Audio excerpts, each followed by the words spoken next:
नमस्कार, फाइटर समाचार में आपका स्वागत है। पेश आज 20 जनवरी शाम 4 बजे राजस्थान की खास खबरें। मुख्यमंत्री भजनलाल शर्मा की अध्यक्षता में कल बुधवार दोपहर कैबिनेट बैठक होगी। बैठक में राज्यपाल के अभिभाषण और विभिन्न विधेयकों पर चर्चा होगी। इसके बाद इन्हें मंजूरी दी जाएगी। बजट सत्र 28 जनवरी से शुरू हो रहा है। पहले दिन ही राज्यपाल का अभिभाषण होगा। अभिभाषण पर 3 दिन बहस होगी और 5वें दिन राज्यपाल के अभिभाषण पर सरकार का जवाब आएगा। कैबिनेट की बैठक में राजस्थान जन विश्वास प्रावधानों का संशोधन अध्यादेश 2025, राजस्थान दुकान एवं वाणिज्यिक प्रतिष्ठान संशोधन अध्यादेश 2025, पंचायती राज अधिनियम और नगरपालिका अधिनियम रखे जाएंगे। इन्हें कैबिनेट से मंजूरी मिलने के बाद सदन में पेश किया जाएगा। सुप्रीम कोर्ट ने हाई कोर्ट की जोधपुर मुख्य पीठ के उस आदेश पर रोक लगा दी है जिसमें प्रदेश के नगर निगम व स्थानीय निकाय क्षेत्र में आने वाले नेशनल व स्टेट हाईवे के किनारे संचालित 1102 दुकानों को हटाने व शिफ्ट करने का निर्देश दिया था। सुप्रीम कोर्ट ने यह अंतरिम निर्देश राजस्थान राज्य एवं अन्य लाइसेंस धारकों की एसएलपी पर दिया। एसएलपी में राजस्थान हाई कोर्ट के 24 नवंबर के आदेश को चुनौती दी थी। सरकार की ओर से सॉलिसिटर जनरल तुषार मेहता व एएजी शिव मंगल शर्मा ने कहा कि हाई कोर्ट ने 500 मीटर की पाबंदी को दोबारा से लागू कर दिया है, जबकि यह स्टेट ऑफ तमिलनाडु बनाम के बालू मामले में सुप्रीम कोर्ट के निर्णय के बाद खुद सुप्रीम कोर्ट की ओर से दिए गए बाध्यकारी स्पष्टीकरणों के विपरीत है। इसके अलावा सुप्रीम कोर्ट के बाद में 31 मार्च 2017, 11 जुलाई 2017 व 23 फरवरी 2018 में भी दिशा निर्देश दिए गए थे। कोटपुतली बहरोड जिले में एसपी देवेंद्र कुमार बिश्नोई के नेतृत्व में 15 थानों के 25 टीमों ने बानसूर, रामनगर, गुत्ता, बुचियावास, मोठुका, फतेहपुर, संथालपुर, लेकड़ी, आलमपुर और बाबरिया जैसे गांवों में छापेमारी कर बड़े अंतर्राष्ट्रीय साइबर ठगी गिरोह का पर्दाफाश कर बानसूर निवासी मुख्य दलाल सुरेश सेन को गिरफ्तार किया है, जो युवाओं को नौकरी के बहाने कंबोडिया भेजकर वहां चीनी ठगों से कॉल सेंटर में काम करवाता था। अब तक 25 लोगों को गिरफ्तार किया है और कुल 41 लोगों को हिरासत में लेकर पूछताछ की जा रही है। ये लोग भारतीयों को डिजिटल अरेस्ट, शेयर मार्केट के नाम पर फर्जी इन्वेस्टमेंट ऐप और कस्टम अधिकारी बनकर डराने जैसे तरीकों से करोड़ों की ठगी करते थे। फिलहाल पुलिस अंतर्राष्ट्रीय लेन देन और नेटवर्क से जुड़े अन्य लोगों की तलाश कर रही है। अरावली पर्वतमाला के लगातार कमजोर होने से थार रेगिस्तान का पश्चिम से पूर्व की ओर खिसकना शुरू हो चुका है।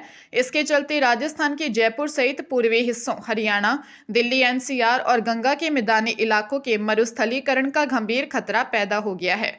वन एवं पर्यावरण मंत्रालय की ओर से हाल ही जारी रिपोर्ट में किए गए कर्मिक उपग्रह आधारित अध्ययनों में यह चिंताजनक खुलासा किया गया है। रिपोर्ट में कहा है कि अरावली पर्वतमाला में बनी 12 बड़ी दरारों के जरिए रेगिस्तानी रेत पूर्व की ओर बढ़ रही है। वर्ष 2005 से 2007 के बाद अरावली की रेगिस्तान रोकने वाली क्षमता में तेज गिरावट दर्ज की गई, क्योंकि इसी दौर में खनन, शहरी विस्तार और वनों की कटाई चरम पर पहुंच गई। अरावली की 12 प्रमुख दरारें अजमेर की मगरा पहाड़ियों से निकलकर झुंझुनू की खेतड़ी और माधोगढ़ होते हुए हरियाणा के महेंद्रगढ़ तक फैली हैं। इन्हीं कमजोर हिस्सों से होकर थार की रेत पूर्व की ओर बढ़ रही है।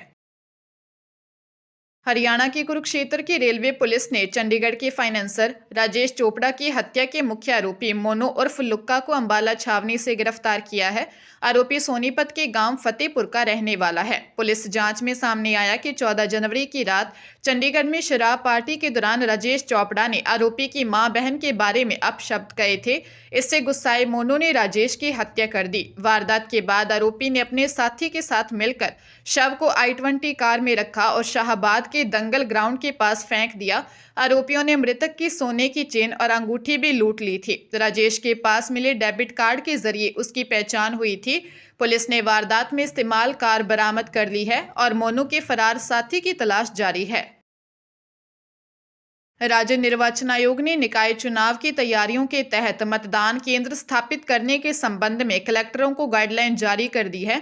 इसमें बताया है कि 1400 से अधिक वोटर किसी भी मतदान केंद्र पर नहीं होंगे। ज्यादा वोटर हैं तो सहायक मतदान केंद्र की स्थापना करें। हालांकि सहायक केंद्र की स्थापना उसी भवन में होगी। वहीं वोटरों को 2 किलोमीटर से अधिक दूर नहीं जाना पड़े। उधर पूर्व की तरह ये भी तय किया गया है कि एक मतदान केंद्र में केवल एक ही वार्ड के मतदाता वोट डाल सकते सकती हैं।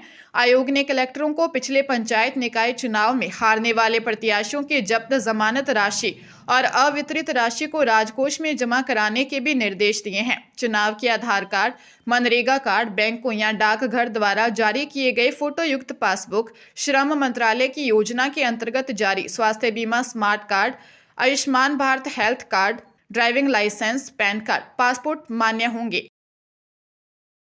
करूर भगदड़ मामले में अभिनेता और टीवी के प्रमुख विजय से सीबीआई ने 6 घंटे तक पूछताछ की। सोशल मीडिया पर साझा किए गए एक वीडियो में विजय को पूछताछ के बाद अपनी कार से बाहर निकलते हुए देखा गया। विजय नई दिल्ली स्थित सीबीआई हेडक्वार्टर पहुंचे थे। अभिनेता विजय सीबीआई कार्यालय के पास मौजूद प्रशंसकों, शुभ चिंतकों और पेपराजी की ओर बढ़े। भूरे रंग की कमीज और काले पैंट पहने हुए उन्होंने मुस्कुराते हुए उनका अभिवादन किया और कुछ देर के लिए हाथ हिलाए। फिर वे अपनी कार की ओर वापस चले गए, जबकि उनकी सुरक्षा टीम उनके साथ खड़ी थी। इससे पहले विजय से 12 जनवरी को सीबीआई मुख्यालय में 6 घंटे तक पूछताछ की गई थी। उन्हें 13 जनवरी को दोबारा आने के लिए कहा गया था, लेकिन पोंगल के कारण अभिनेता ने दूसरी तारीख मांगी थी। एसआई भर्ती 2021 पेपर लीक मामले में हाईकोर्ट ने मुख्य आरोपी जगदीश बिश्नोई को जमानत दे दी है। हाईकोर्ट ने कहा कि सार्वजनिक परीक्षा अनुचित साधन का प्रयोग अधिनियम और आईटी एक्ट के तहत अधिकतम 3 साल की सजा का प्रावधान है। मामले में प्रार्थी 22 महीने से जेल में बंद है, जबकि मुख्य आरोपी राजेश खंडेलवाल को पहले ही जमानत मिल चुकी है। वहीं आरोपियों और गवाहों की संख्या के साथ ही आरोपियों पर चार्ज तय नहीं होने को देखते हुए प्रार्थी आरोपी को जमानत का लाभ देना उचित होगा। अधिवक्ता सुधीर जैन ने बिश्नोई की ओर से कहा कि एसओजी ने उसके खिलाफ आईपीसी सहित सार्वजनिक परीक्षा अनुचित साधन का प्रयोग अधिनियम व आईटी एक्ट के तहत जांच कर मामले में चालान पेश किया है। ट्रायल कोर्ट में उसके खिलाफ अभी तक चार्ज तय नहीं हुए। उस पर आरोप है कि उसने रविंद्र बाल भारती स्कूल के संचालक राजेश खंडेलवाल से 10 लाख रुपए में पेपर का सौदा किया था। श्रीगंगानगर पुलिस को अवैध हथियारों के खिलाफ चलाए जा रहे विशेष अभियान में बड़ी कामयाबी मिली है। पुलिस ने एक युवक को गिरफ्तार कर उसके कब्जे से एक अवैध रिवॉल्वर सहित 567 कारतूस बरामद किए हैं। यह कार्रवाई जिले ही नहीं बल्कि प्रदेश स्तर पर अवैध हथियारों के विरुद्ध बड़ी सफलता मानी जा रही है। एसपी डॉक्टर अमृता दुहन ने बताया कि थाना सादुल शहर की पुलिस ने मुखबिर की सूचना पर बिना नंबर की बाइक रोकी। बाइक सवार युवक ने पुलिस को देखकर भागने का प्रयास किया, लेकिन उसे पकड़ लिया। तलाशी में उसके पास से एक अवैध रिवॉल्वर, 563 जिंदा कारतूस और 4 खाली कारतूस बरामद किए गए। आरोपी की पहचान 26 वर्षीय श्याम सुंदर पुत्र धनराज निवासी श्रीगंगानगर के रूप में हुई है। आरोपी के विरुद्ध आर्म्स एक्ट के तहत मामला दर्ज कर आगे की जांच की जा रही है। नेशनल टेस्टिंग एजेंसी एनटीए ने जेईई मेन 2026 जनवरी सेशन के पेपर शुरू होने से ठीक 2 दिन पहले देश भर के हजारों अभ्यर्थियों को असमंजस में डाल दिया।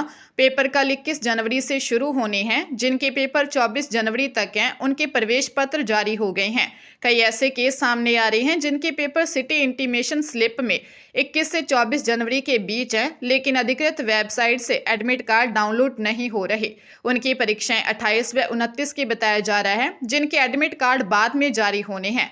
बिना पूर्व सूचना के परीक्षा तिथि बदलने से असमंजस यह भी है कि उनकी परीक्षा वाकई स्थगित हुई है या वेबसाइट में कोई तकनीकी समस्या है। उल्लेखनीय है कि मौजूदा सेशन में 14 लाख से अधिक स्टूडेंट्स ने आवेदन किए हैं। पंजाब एवं हरियाणा हाईकोर्ट ने परिवार में गृहिणी की आर्थिक भूमिका पर अहम फैसले में कहा कि उसका काम अमूल्य है। दुर्घटना में एक गृहिणी की मौत पर मुआवजे के मामले में आदेश देते हुए अदालत ने गृहिणी की अहम भूमिका को रेखांकित करते हुए यह टिप्पणी की। जस्टिस सुदीप्ति शर्मा ने दुर्घटना की शिकार गृहिणी के पति की अपील स्वीकार करते हुए निचली अदालत की ओर से तय की गई मुआवजा राशि 58,22,000 रुपये से दोगुना करते हुए 1,18,00,000 रुपये देने के निर्देश दिए। कोर्ट ने कहा कि ट्रिब्यूनल ने गृहिणी की काल्पनिक आय का आंकलन कर कम करते हुए गलती की और उसमें भविष्य की आय को भी नहीं जोड़ा गया। यह सुप्रीम कोर्ट के पूर्व निर्णयों के भी विपरीत है। कोर्ट ने नए सिरे से गृहिणी की आय 9,000 की बजाय 15,000 रुपये मानते हुए तथा अन्य खर्च जोड़कर 1,18,00,000 रुपये मुआवजा देने के निर्देश दिए।